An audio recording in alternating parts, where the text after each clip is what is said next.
লিখো টেকনিক অথবা method of capital budgeting. এই এই জায়গাটা লিখো, এটা লিখে রাখো খাতায়। আর সেটা পরে লিখো, শীট দিলে পরে লিখতে পারবা। টেকনিক আর মেথড অফ ক্যাপিটাল বাজেটিং, এটা হচ্ছে আমাদের অঙ্কের।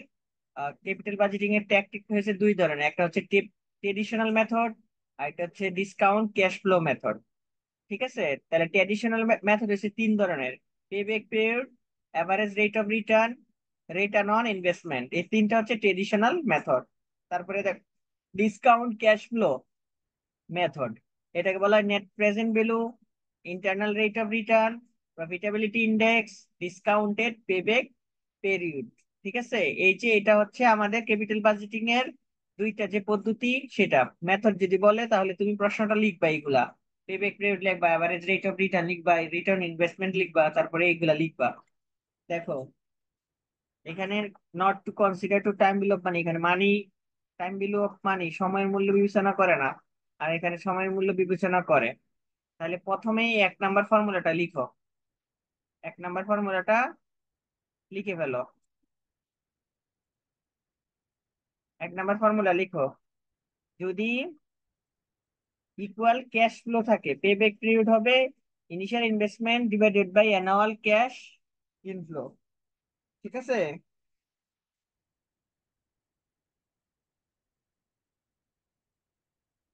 এক নাম্বারটা লিখে হইলে আমাকে বলবা, আমি আমি বলতেছি, আমি হচ্ছে বলবো। তারপরে দেখো দুই নাম্বারেরটা, ক্যাশ ফ্লো যদি pay back period and unequal যদি হয়, তাহলে এই ফর্মুলাটা লিখবা এটা। দুই নাম্বার ফর্মুলাটা আমি লিখে দিতেছি, এটা এইখানে একটা লেখার দরকার নাই, আমি যেটা লিখতেছি ওইটা লিখবা।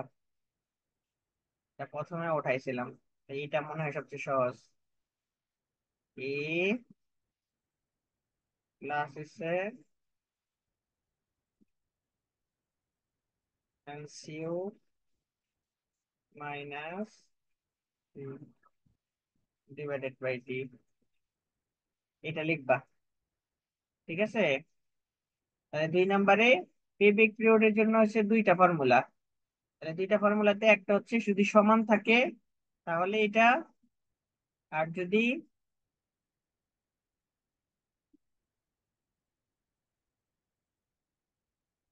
সমান না থাকে তাহলে হচ্ছে এইটা। ঠিক আছে, এটা লিখো, দুই নাম্বারটা লিখো। দুই নাম্বারটা লিখো হইলে তারপর একটা লিখো, তিন নাম্বারে লিখো, এইটা লিখো, জাস্ট এতটুকু লিখবা। তিন নাম্বার লেখো rate of average investment, rate of rate of return on average investment, অথবা ARR, average rate of return. এই ফর্মুলাটা লিখো।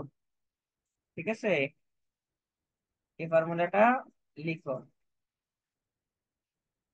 তারপরে এভারেজ ইএটি লিখবা এটা, average total EAT number of year.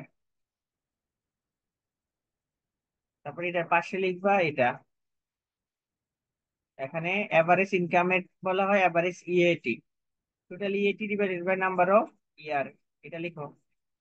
এটা লিখো। ঠিক আছে, তারপরে average investment, WCC plus salvage value, investment minus salvage value divided by two, এটা লিখো।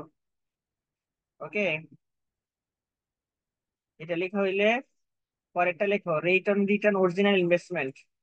অরিজিনাল ইনভেস্টমেন্ট হচ্ছে এভারেজ ইনকাম, মানে এভারেজ ইএটি কে বোঝায়। এটার আরেকটা নাম কি? Average EAT. এই average EAT divided by original investment, এটা লিখো। ঠিক আছে, এটা লিখা হইলে পরেরটা লেখা হয়েছে কিনা, লেখা হয়েছে কিনা।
লিখছো ভাইয়ারা?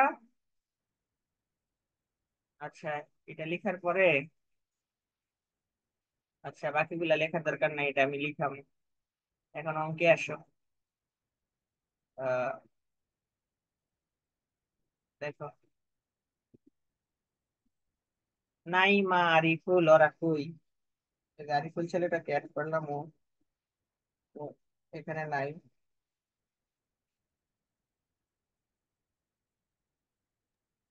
ভাই শীটটা কি দিছিলেন গ্রুপে? না, সিদ্ধা হয়নি। দেখো, এটা হইছে ওই শীটটাই একটা শীট, এটাই আরেকটা শীট। ঠিক আছে, দুইটা শীট আলাদা। তো এই শীটের সাথে আরো অঙ্ক, এই দুইটা শীট করার পরেও আরো অঙ্ক করতে হবে। এই চ্যাপ্টারটা বিশাল বড় তো, আবার অনেক কঠিন কঠিন অঙ্ক আছে। ইনক্রিমেন্টাল ক্যাশ ফ্লো, তারপর রিপ্লেসমেন্টের অঙ্ক, তারপরে ডিসিশন টি, এরকম। মানে চ্যাপ্টার 6 আর 7 দুইটা হচ্ছে একসাথে। ওকে। তো এখানে তোমার আহ আমাদের যে অঙ্কগুলা, এখান থেকে নর্মাল নিয়মের অঙ্ক আসতে পারে, আবার কঠিন নিয়মের অঙ্ক আসতে পারে। তো নর্মাল নিয়মের যদি আসে তাহলে ভলিউম 1 থেকে আসবে, আর এটা হচ্ছে ভলিউম 2। ঠিক আছে। তো এখানে দেখো, আমাকে বলছে, দেখো, following is table that shows the expected cash flow for machine that Q Insurance is currently evaluating for possible purchase.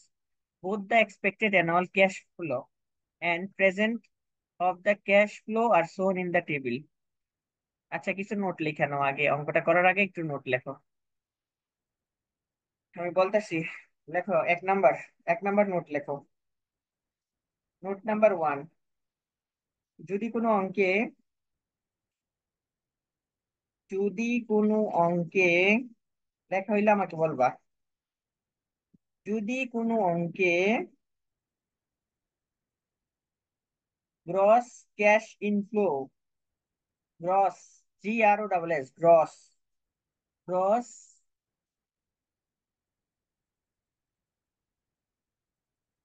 Gross cash inflow অথবা CFBT দেওয়া থাকে,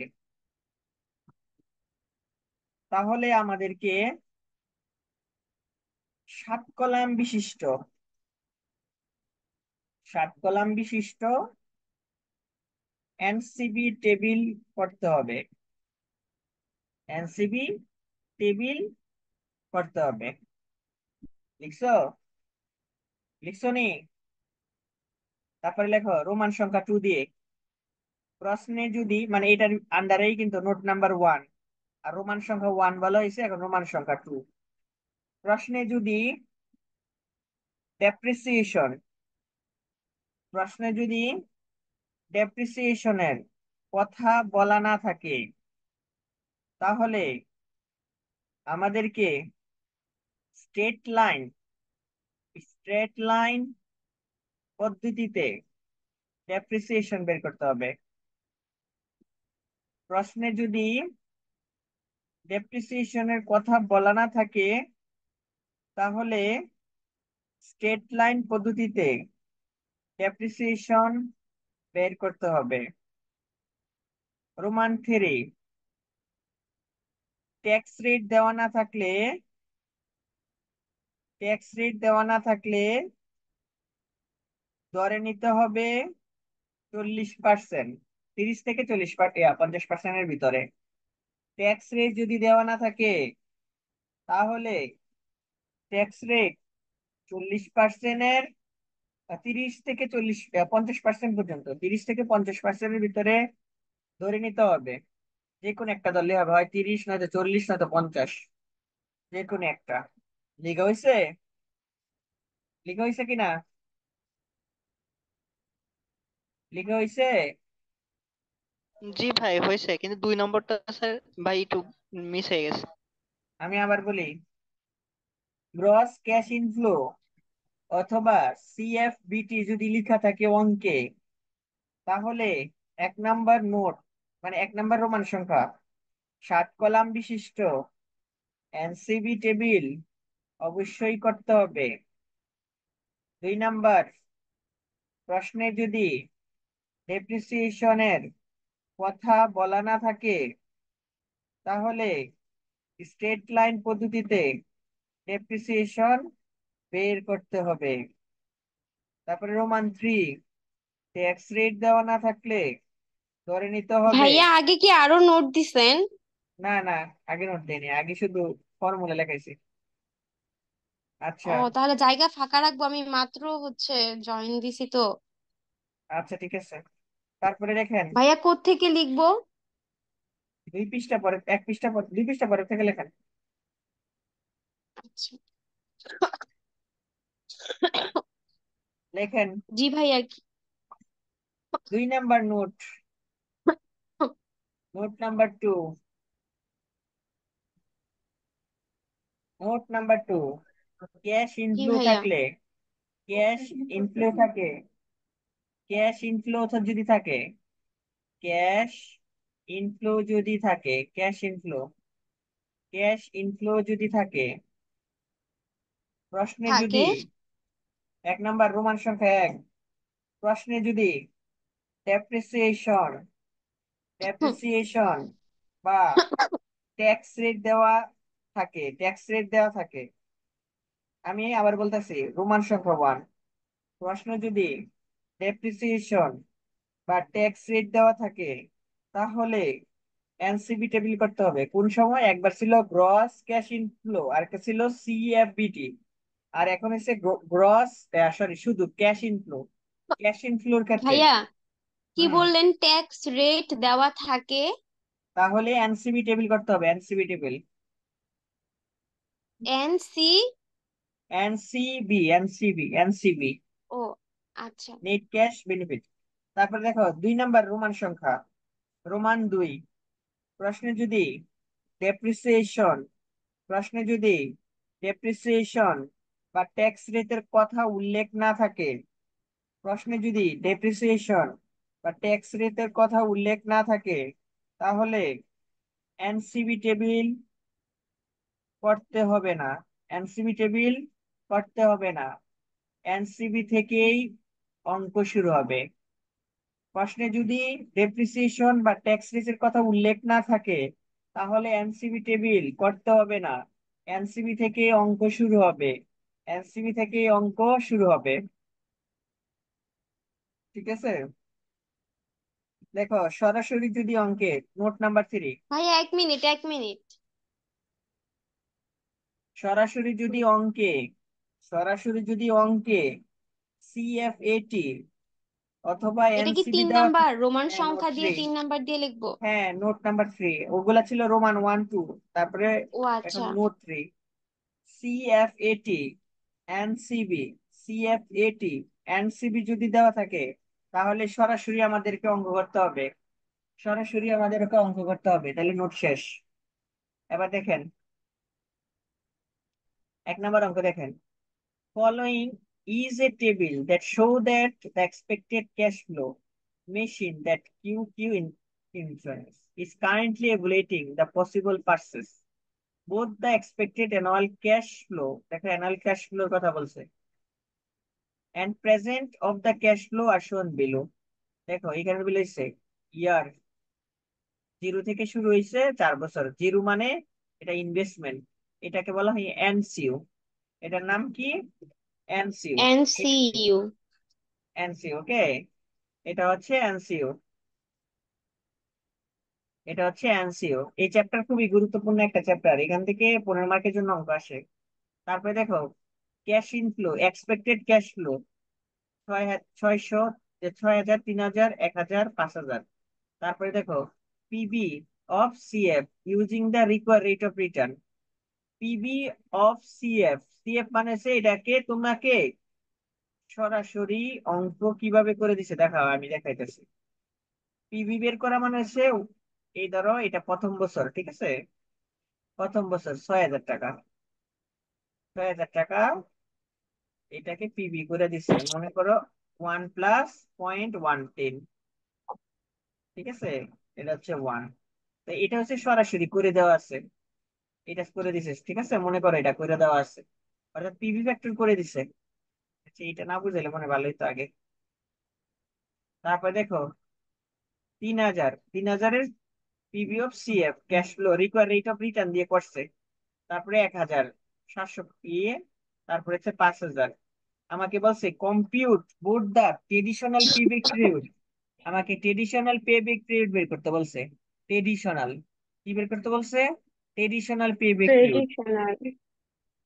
তাহলে ট্রেডিশনাল পিভিক পিরিয়ডের ফর্মুলা হইছে সরাসরি আমাকে কিউমুলেটিভ বের করতে হবে cash floor, cash floor cumulative বের করে আমাকে হচ্ছে বের করতে হবে কি পেব্যাক পিরিয়ড। আর আমাকে বলছে and the discount payback period. আমরা জানি দুই ধরনের পদ্ধতি, একটা হচ্ছে ট্রেডিশনাল মেথড, আর একটা হচ্ছে আমার একটা ট্রেডিশনাল মেথড পেব্যাক পিরিয়ড, আর একটা হচ্ছে discount payback period, discount method, যেটা আমরা নতুন যেটা জানি ডিসকাউন্ট ক্যাশ ফ্লো মেথড। তাই এই দুই পদ্ধতিতে ভাইয়া করতে এই বলছে। অঙ্কগুলা না একটু চেনা চেনা লাগতেছে, আমাদের কি ইন্টারে অঙ্কগুলা ছিল? হ্যাঁ হ্যাঁ, হ্যাঁ হ্যাঁ, ইন্টারের অঙ্কই, সম্পূর্ণ ইন্টারের অঙ্ক ম্যাক্সিমামই।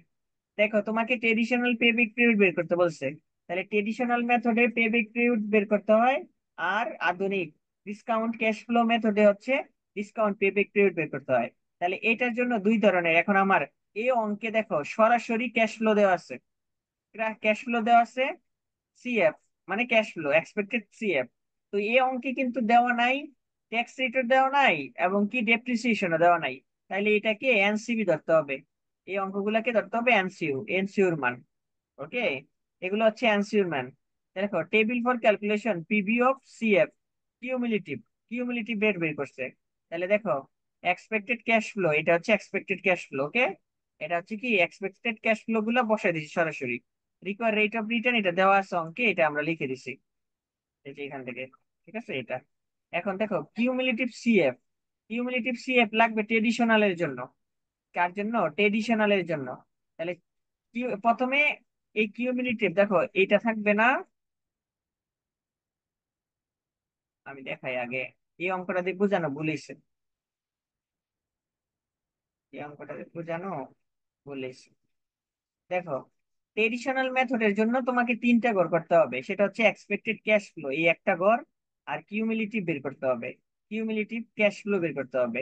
তাহলে তুমি কিভাবে করবা দেখো, প্রথমে 1 2 3 লিখছি, তাহলে ক্যাশ ফ্লো এখানে 6,000, 3,000, 10,000, 5,000। তাহলে 6,000 টাকা এখানে দিছি, 6,000-এর সাথে এটা যোগ করছি, আবার 9,000-এর সাথে এটা যোগ করছি, আর 5,000-এর সাথে মানে 10,000-এর সাথে 5,000 যোগ করছি। তাহলে এটা হচ্ছে কিউমুলেটিভ। এই জায়গা পর্যন্ত বুঝতে পারছো কিনা?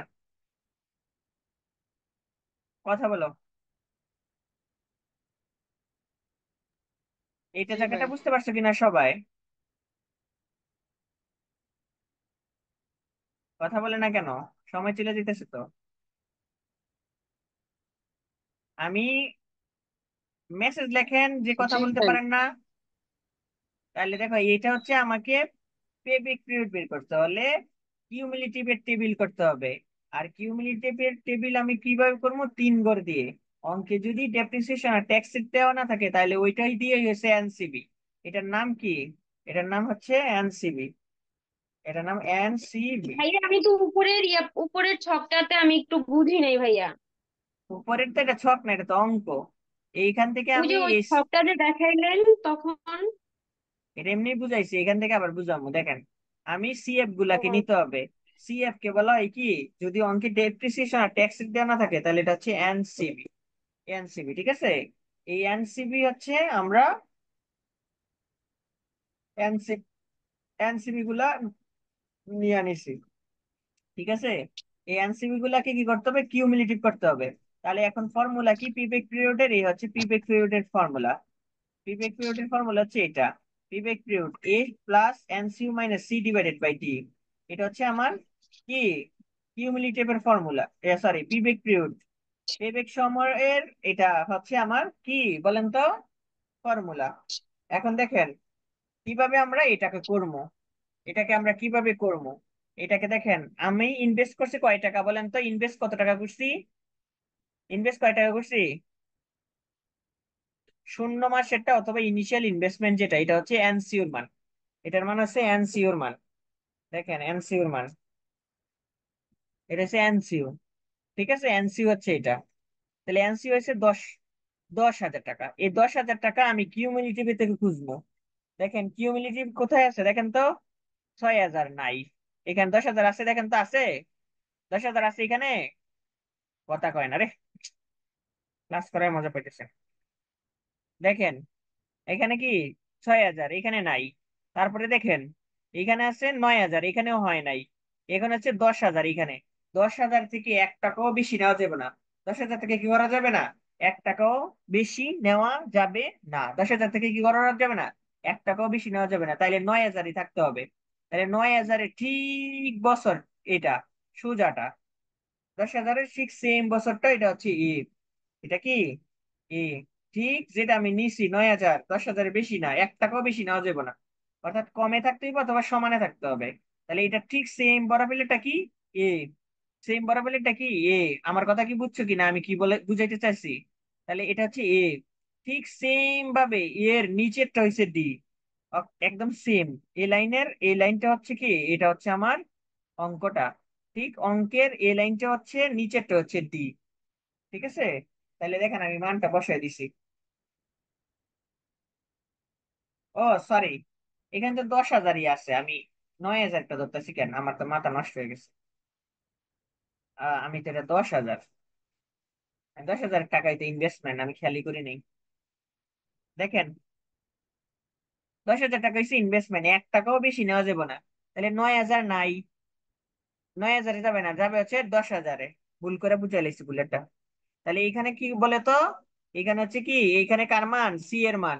তাহলে সি এর ঠিক সোজা যেটা দেওয়া থাকবে, এটা হচ্ছে এর মান, এর মান, এটা হচ্ছে এর মান। ঠিক সেম ভাবে নিচেরটা, নিচের অংশটা হচ্ছে ডি, এই যে নিচের অংশটা ডি। আমি তো 10,000 খেয়ালই করি নাই, তার ইনভেস্টমেন্ট যে 10,000 টাকা। তাহলে দেখেন এখানে আমি লিখছি পেব্যাক পিরিয়ড, এ হচ্ছে 3 বছর, এনসি হচ্ছে 10,000 টাকা। 10,000 থেকে 10,000 বাদ দিলে 0 থাকে, আর 5 দিয়ে করলে এটা 3 বছর। দেখো তো ভাইয়ারা এই জায়গাটা বুঝতে পারছো কিনা, একটু কথা বলো। দেখো এই জায়গা পর্যন্ত বুঝতে পারছো কিনা, ভাইয়েরা কথা বলেন। না বুঝতে পারলে বলো বুঝি নাই, আমি আবার বুঝাই দিই। দেখতেছি অঙ্কটা ভাইয়া, একটু একটু দেখতেছি। দেখা না বুঝলে বলেন। এখন দেখেন আমাকে বলছে এটা ট্রেডিশনাল পেব্যাক পিরিয়ড বের করছে। এখন আমার বের করতে হবে ডিসকাউন্ট পেব্যাক পিরিয়ড, অর্থাৎ ডিসকাউন্ট ক্যাশ ফ্লো মেথডের পদ্ধতিতে বের করতে হবে। দুই ধরনের পদ্ধতি হচ্ছে ক্যাপিটাল বাজেটিং, একটা হচ্ছে ট্রেডিশনাল মেথড, আর একটা হচ্ছে ডিসকাউন্ট ক্যাশ ফ্লো মেথড। এই দুইটা হচ্ছে আমার অঙ্ক পদ্ধতি। তাহলে আমি ট্রেডিশনাল পদ্ধতিতে পে ব্যাক পিরিয়ড বের করে ফেলছি। এখন ডিসকাউন্ট ক্যাশ ফ্লো মেথডে ডিসকাউন্টের পদ্ধতিটা করব। ওকে, তাইলে দেখেন আমি এখন এইটার জন্য আমার দরকার হইছে, আমাকে প্রথমে পিভি বার করতে হবে। এখানে অঙ্কে সরাসরি পিভি দেওয়া আছে, পিভি ফ্যাক্টর দেওয়া আছে, এটা আমি সরাসরি দেওয়া আছে। রিকোয়ার রেট অফ রিটার্ন, এখানে অঙ্কটা দেওয়া আছে। এইটাকে জাস্ট কিউমুলেটিভ করে দিছি, এটাকে কিউমুলেটিভ করে দিছি। তাহলে এই পদ্ধতিটা থাকবে না, যখন আপনাকে ডিসকাউন্ট পেব্যাক পিরিয়ড বের করতে বলবে, তখন আপনার অঙ্কে এটা থাকবে না, এই পদ্ধতি এই জায়গাটা থাকবে না, থাকবে কোনটা, এই চাইল্ড লাইন। প্রথমে আপনাকে রিকোয়ার রেট অফ রিটার্ন কত পার্সেন্ট দেওয়া ছিল, 10% ধরেন মনে করেন, ওই 10% দিয়ে এটা বার করতে হবে পিভি ফ্যাক্টর, এনসিইউ দিয়ে এটাকে গুণ করে বার করতে হইব। তাই এটা না, এটা অঙ্কে সরাসরি দেওয়া আছে, সেজন্য আমাকে বের করতে হয় নাই। ভাই আমি বুঝি নাই। আচ্ছা এই অঙ্কে দেখেন, আচ্ছা এটার শুধু এটা ওঠান, আমি এটা পরে বুঝাবো। আপনি এই জাস্ট এটা উঠায় রাখেন, এই অঙ্কটা একটা ছবি তোলেন, এটা পুরোটা পদ্ধতি হচ্ছে আহ নেন ছবি তুলে রাখেন। এটা আমি পরের অঙ্কটা বুঝাবো, নেন এই জায়গাটা ওঠান। আমি এটা বুঝাইতে চাইছিলাম না, অঙ্কটা শুধু শুধু এটা বুঝাইলাম। এইটুকটা ছবি তোলেন আর এইটুকু একটা ছবি তোলেন, নেন, ছবি তুলে রাখেন আর এটা করেন। আমি এই অঙ্কটা সবার লাস্টে বুঝাবো, তা আগে বুঝাইতে গিয়ে এই সমস্যাটা হয়েছে। ভাইয়া আমি শুধু ওইটুকুই বুঝছি, পিবিপি বের করছেন ওইটাই যে পর্যন্তই ওইটাই থাকুক, ওইটা পর্যন্তই থাকুক, ঠিক আছে, আমি বুঝাবো।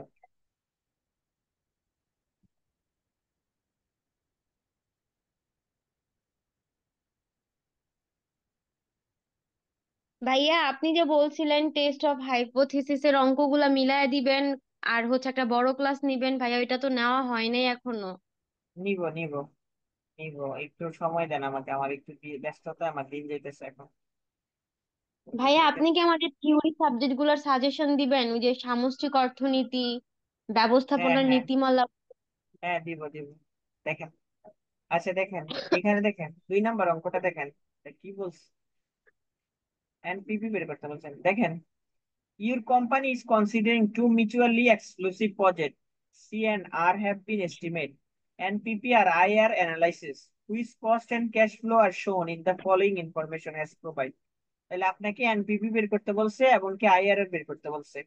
আপনাকে প্রজেক্ট দিছে, এক্সপেক্টেড নেট ক্যাশ ফ্লো দিছে প্রজেক্ট সি প্রজেক্ট আর, জিরো মানে হচ্ছে ইনভেস্টমেন্টের বছর, আর ক্যাশ ফ্লো হচ্ছে 1 2 3 4, এগুলো হচ্ছে ক্যাশ ফ্লো। তাহলে অঙ্কের ভিতরে ট্যাক্স রিটও দেওয়া নাই, অঙ্কের ভিতরে দেওয়া নাই হচ্ছে, অঙ্কের ভিতরে ডেপ্রিসিয়েশন দেওয়া নাই। তাহলে সরাসরি আমাকে অঙ্ক করতে হবে, এটাকে এনসিবি ধরতে হবে। দা প্রজেক্ট ভাইয়া এখানে ইকুয়াল, প্রজেক্ট আর কি ভাই, ওই যে কোম্পানি, দুইটা কোম্পানির দেওয়া আছে। কোম্পানির নাম, কোম্পানির নাম, হ্যাঁ কোম্পানির নাম, আচ্ছা। project নাম। The project are equally risky and their required rate of return 12%. Required rate of return হচ্ছে 12%. You must make a recommendation concerning which project should be purchased. Purchased. Determine the which more appropriate. Compute the NPP or IRI project, X project. তাহলে project C এর জন্য আমরা বের করতে চাইতেছি NPP. তাহলে দেখেন, এনপিপি বের করতে গেলে এইগুলা সবগুলাকে আমাকে ফর্মুলাতে ফেলাইতে হইব, এটা হচ্ছে ফর্মুলা। এনপিপির ফর্মুলা হচ্ছে এটা।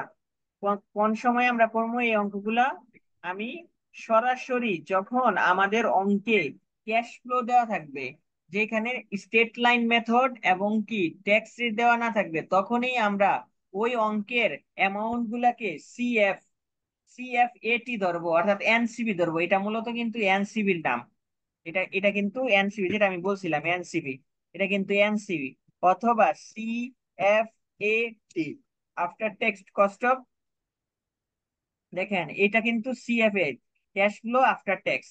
এটা হচ্ছে মূলত অঙ্কের নামগুলা থাকে, ঠিক আছে, অঙ্কের নামগুলা থাকে, হয় একটা সিএফএটি অথবা এনসিবি, এনসিবি, ঠিক আছে, এই তিনটা নামের যে কোনো একটা আমরা দিই।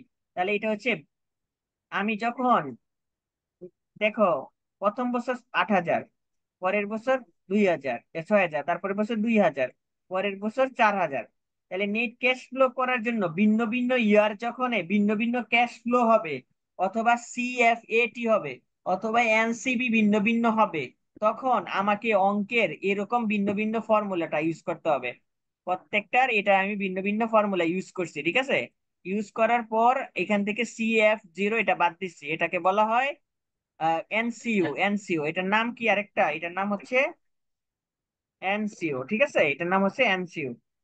এইখান থেকে আমাকে ফর্মুলাটা ইউজ করে করতে হবে, অঙ্কটা করতে হবে। দেখেন 8,000 টাকা ছিল, are require rate of return আর এর মান ছিল 12%। তারপরে দেখেন 6,000 টাকা ছিল, এখানে সেকেন্ড বছর হয়ে গেছে, তারপরে 2,000 থার্ড বছর, আচ্ছা, তারপরে তিন। সূত্রটা বুঝতেছি না, বাট অঙ্কটা বুঝছি। সূত্র না করে কি অঙ্ক করলে হবে? এই যে সূত্র, এটাই তো সব ফর্মুলা, কখন ভাই ওই যে ফর্মুলা হবে। লাস্ট, ভাইয়া লাস্টে কি বাদ দিলেন, আমি ওইটা বুঝি নাই, লাস্টে কি বাদ দিলেন? আমি বুঝাইতেছি অঙ্কে, এইগুলা হইছে যদি আপনাকে নেট ক্যাশ ফ্লো বের করতে বলে, নেট প্রেজেন্ট ভ্যালু বের করতে বলে, নেট প্রেজেন্ট ভ্যালু যদি বের করতে বলে, তাহলে ভিন্ন ভিন্ন হবে ক্যাশ ফ্লো, যদি ভিন্ন ভিন্ন থাকে এক ধরনের ফর্মুলা ইউজ হবে। আর মনে করেন এইখানে 8,000, এখানে 8,000, এখানে 8,000, এখানে 8,000, এখানে 8,000, সবগুলো একই রকমের ক্যাশ ফ্লো থাকে, তখন এক ধরনের এনইটি ফর্মুলা হবে, ঠিক আছে, এনইটি ফর্মুলা হবে। আর যখন আমার অঙ্কে কি করবেন, আমাদের অঙ্কে যখন কি হবে, ভিন্ন ভিন্ন ক্যাশ ফ্লো থাকবে, তখনই আমাদেরকে এরকম ফর্মুলা ইউজ করতে হবে। তাহলে এখানে এরকম ফর্মুলা ইউজ করছি আমরা, ঠিক আছে? ভিন্ন ভিন্ন ক্যাশ হুম। ইনফ্লো ছিল, তাই সেজন্য আমি এই ফর্মুলাটা ইউজ করছি। আর এটা হচ্ছে এনসিও, এটার নাম হচ্ছে এনসিও অথবা CF0, ঠিক আছে? তো এই যে ফর্মুলাতে আমরা বসাইছি। আর এটা হচ্ছে ইনভেস্টমেন্ট, ইনভেস্টমেন্ট কে বলা হয় এনএসি অথবা CF, ঠিক আছে? এটাকে আমি বাদ দিছি। ওকে, এই 14,000 কোথা থেকে আসছে? এই 14,000 মাথায় দেওয়া আছে, দেখেন, 0 বছর দিয়া মাইনাস চিহ্ন দিয়া দিছে। ওকে, 0 বছর দিয়া কি হচ্ছে? মাইনাস চিহ্ন দিয়ে দিছে, বুঝছেন নি আমার কথা? তাহলে এটা হচ্ছে প্রজেক্ট সি এর জন্য। প্রজেক্ট সি এর জন্য হচ্ছে এটা হচ্ছে net income, net present value হয়েছে এটা। এখন প্রজেক্ট আর এর জন্য দেখেন, দেখেন প্রজেক্ট আর এর ভিতরে দেখেন 8,000 টাকা, 8,000 টাকা, 8,000 টাকা, 8,000 টাকা। তাইলে প্রজেক্ট আর এর প্রত্যেক বছর সমান সমান ক্যাশ ফ্লো হয়েছে। আর এর জন্য প্রত্যেক বছর কি হয়েছে? সমান সমান হয়েছে। যদি সমান সমান হয়, যদি সমান সমান হয়, তাহলে আমাদেরকে এই ফর্মুলা ইউজ করতে হবে, অ্যানুইটির ফর্মুলা ইউজ করতে হবে। ঠিক আছে, অ্যানুইটি ফর্মুলা ইউজ করতে হবে। আমার CF ইউজ আছে কত, দেখেন CF এর বাদ দিছি এটা। অর্থাৎ ইনভেস্টমেন্ট, ইনিশিয়াল ইনভেস্টমেন্ট হচ্ছে 22,840 টাকা। আর প্রত্যেক বছর CF ক্যাশ ফ্লো আসছে কত? 8,000 টাকা। এনএইটির ফর্মুলাতে বসাই দিছি, 4 বছর ছিল, আর আমরা গুণ করে এই যে মান করছি এটা। দেখেন এখন বুঝছেন কিনা? নেট প্রেজেন্ট ভ্যালু কিভাবে বের করে? প্রথমে ভিন্ন ভিন্ন যদি ইয়ার দেওয়া থাকে, ভিন্ন ভিন্ন ইয়ারে যদি ভিন্ন ভিন্ন ক্যাশ ফ্লো দেওয়া থাকে, তাহলে হচ্ছে এই ফর্মুলা ইউজ হবে। 4 বছর হলে 4 বছর, 5 বছর হলে 5, 6 বছর হলে 6। তারপরে প্রত্যেক বছর একই রকমের যদি আর আসে, সূত্রটা কি অনেকটা ওই যে পিভি এর সূত্রের মতো না? প্রেজেন্ট ভ্যালু ফর্মুলাই তো এটা, এটা তো প্রেজেন্ট ভ্যালুর ফর্মুলা। ওইটাই, খালি এখানে CF0, এটা ইনিশিয়াল ইনভেস্টমেন্ট শুধু বাদ গেছে, আর কিছু না। হুম, বুঝতে পারছি। ঠিক আছে, হুম। বুঝছেন কিনা, বুঝছেন কিনা? জি ভাইয়া, বুঝছি। তাইলে নেন এই ছবি তোলেন, এটা তাড়াতাড়ি ছবি তোলেন। তাহলে এখানে কমেন্ট করতে বলছে, কমেন্ট করতে বলছে না? কমেন্ট, আচ্ছা। আচ্ছা, এখান থেকে ছবি তোলেন তো, কাইটা যাব, কাইটে গেলে পরে জয়েন দিন। এই শীট থেকে অঙ্ক করে আমরা সেকেন্ড শীটে চলে যাবো। এটা কঠিন শীটটা আগে দুইটা লিখছি, বুঝলেন? থাক, সমস্যা নাই, এটা একটা ছবি তোলেন। আচ্ছা, এই প্রেজেন্ট ভ্যালুটা বুঝতে কি কারো প্রবলেম হয়েছে?